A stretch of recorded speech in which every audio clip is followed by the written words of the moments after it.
What's up, guys? Ryan here, otherwise known as Link, and I am here to show you guys what is, in my opinion, the best way to supply your base and your world with an infinite supply of power in the FTB Unstable pack. I know there's a lot of controversy over what's the best and what's not the best, but personally, let me turn down this music, it's quite loud. Here we go, 9% should be good. There we go, much better.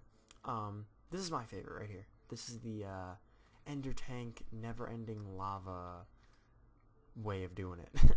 And I have them all hooked up to these redstone energy cells, leading to the Tesseract. So, as you guys can see, it's fairly basic. It's really not that hard once you get one of them, because they look pretty cool. They're not that hard to make. So, what we're gonna do first. By the way, this is a survival world, but I am flying, and that is due to the Advanced Genetics Bat mod. If you guys don't know what that is, you can check out one of my other videos that I'll be doing explaining that in full detail. So we're going to jump into the nether here, and we're going to go look at the very beginnings of this source. So what I did here is I added, how many pumps did I add? 9 actually. I have 9 because I have another pump set somewhere else, but yes. There are 8 pumps, and what they're doing right now is they're actually draining all of the lava from this lava pool, as you guys can see. Like this is a huge nether lake of lava. As you can tell, it goes on for a while. Oh, spectral wheat. And actually, I think it's actually connected even underneath this soul sand, if I'm not mistaken. But I'm not really 100% sure. So what it is it's an ender tank, each colored their own way, so they go to a different ender tank back home. So you just take a piece of wool or whatever it is, this is quartz, but you take a piece of like lapis and you just right click on it and it'll color it for you. So like I did all the way across, I even have black ones up here, and this one's all white. What I did was I colored each one, I have them set to this blue one, which is insert, and from this pump I took an emerald transport pipe, fluid by the way, so you have to add cactus into a crafting table, and then it'll make a sealant, and then you put it with the pipe and it makes you a fluid transfer pipe. And you have to use an export pipe, or like it's either a cobblestone, I think, or no, a wood transport pipe or an emerald one to extract out of the pump. And then you use, in my opinion, the best one right now is the gold one because it has a good transfer rate, a gold fluid pipe to go into the ender tank. So now you got to get these pumps up and running. And that's really easy because all you need is 4 redstone engines, which will pump nicely. They do get very, very hot. So whenever I normally come down here, I like turn them off, make them go blue, and turn them back on. You know, just because they do explode eventually, but at the same time, that's very, very rare. So I actually haven't had any explode on me yet. Once they do, I'm probably going to take more serious matters, but for now, I've played this world for a very long time now, and I've had no problems. So that's how you do it. You take 4 of them in a circle around it, 2 levers, so you can control 2 on each side, pump into a big lake of lava, 2 pipes, and an ender tank. And make sure you color them so that they all go to their own separate thing. And then, this is the important part, because originally you would use a normal chunk loader like a world anchor or something. The best one right now in FTB Unstable that doesn't require a lot of power, if any actually. This requires no power. I know there's a world generator, etc., but they cost a lot of power. So right now we'll use a quarry, because a quarry, when set up with landmarks, will actually chunk load the loader that this whole box goes into. So it's actually going to go into, I think it's like at 2-3 chunks right now. So this whole area is going to be permanently loaded. Oh god. Forever. Let's kill this ghast. And what it does actually is it keeps it loaded so that when I go back to the house, it'll stay loaded even in this dimension. So it can transfer from that ender tank over to, and for general purposes, we'll actually, I think it's J, yeah. We'll just go ahead and, oh, I don't have one over there. Nope, I don't. I have to fly. That's fun. It actually takes from the one ender tank into the other one, depending on the color you use. And since I used all color-coded, as you guys can, oh no, you can't see, oh no, they're over here. They're all color-coded to their other ender tank in the ender. But instead of the blue dial, we use it on the orange, which is extract. So what it's taking is it takes from the ender tank, which comes from the nether, into another emerald fluid pipe, into a gold one, into 2 tanks. I use the tanks because sometimes if this were to break or something, I still have a lot of buckets of lava. So I don't know how many that is. I think it's like 32. I don't know what the ratio is right now anymore. So that's a good thing. And then from that tank, we use a transfer node for liquids from extra utilities into the transfer nodes for energy. So it takes this and pumps it all up into the transfer node here and into these magmatic dynamos. I think magmatic, I don't know. It's magmatic, yeah. And what it does, I have them all disabled.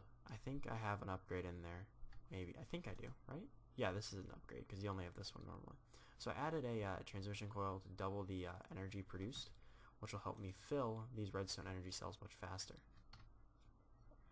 And obviously you can add more upgrades to make this even faster, which will allow you to increase the output so that the input doesn't go down ever when you use quarries. So that's pretty simple.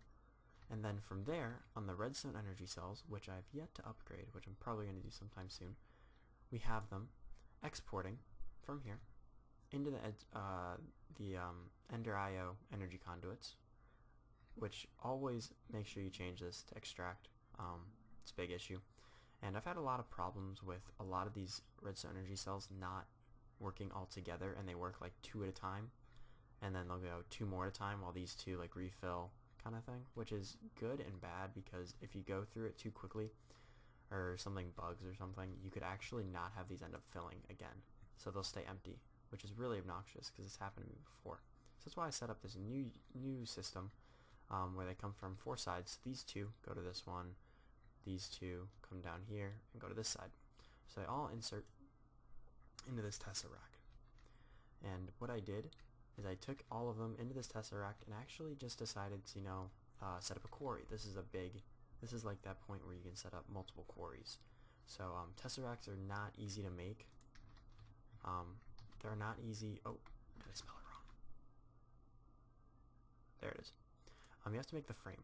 The frame's not really the hard part. Actually, it is the hard part because you have to get the Enderium Ignits, and that comes from the Enderium Blend, which shiny metal and the resonant ender is not easy to get necessarily. So that's not entirely easy to do, but once you get it, you get 4. Okay, and once you get 4 of them, I mean that's not that bad. You only need 2 for 2 ignits. So I mean you only need what? 4? No, you actually only need like 1 shiny metal to make a tesseract frame almost. I think. Don't quote me on that. And then you just gotta fill it up with resonant ender, which is melted ender pearls. So you only need, I think it's 8 ender pearls, or maybe 12, to fill it up all the way, because it takes 1,000. So I did that.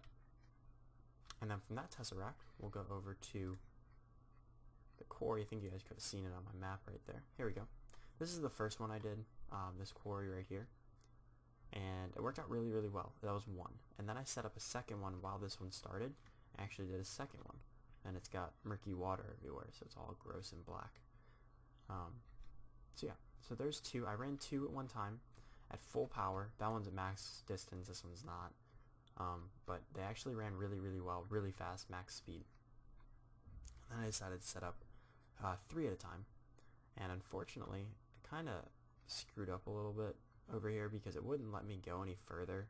It was really bugging out. I think it might have been the biome change. I'm pretty sure that's what it was. It couldn't like go through extra biomes, which may be a bug. Might have to test that later. And then I set up this one right here. This one's at max distance, I believe, and so is this one. And I ran them both at all 3 of them actually at full speed through their entirety with absolutely no bugs, and it was all automated. I didn't have to do anything. We'll go into the quarry details eventually, but here's the other tesseract that I use. And oh, creeper! Don't blow up my stuff. I worked really hard on this. So yeah, so the tesseract uses the transfer nodes for energy again, because at this point it is redstone energy. It's not a liquid anymore. So this is the easiest thing to use in my opinion. They're not easy to make necessarily, but they are definitely an upgrade in my opinion. into 3 quarries. And then we'll go into this setup later on how to extract everything and wirelessly put it into your ME system or whatever chests you want to use, etc. So that's that, guys. I hope you guys enjoyed this video. If you guys have any questions, let me know. If you guys have any like suggestions, I guess, as well, I would really like to hear them, because this is actually going to be a LAN server and I want to have the ability to kind of run things from my factory and everything. So it's going to be really good. So hopefully that works out well, and hopefully we can get some upgrades on the energy conduits as well as the redstone energy cells. I think the next one's the resonant, which is 50 mil redstone energy, which is really, really powerful, and it can actually export at 20,000 instead of 2,000. So that's really, really good. So thank you guys for watching. I hope you guys enjoyed. I hope you guys learned a thing or two from this video. Hopefully I can continue to improve this world and actually eventually finish it and actually sit back and say this is done. So thank you guys for watching, and I hope you guys like, comment, and subscribe on this video. Check out other videos as well. We are a fairly new YouTube channel, and I think we're on a roll. So thank you guys for watching. My name is Ryan, and I'll see you guys later. Bye.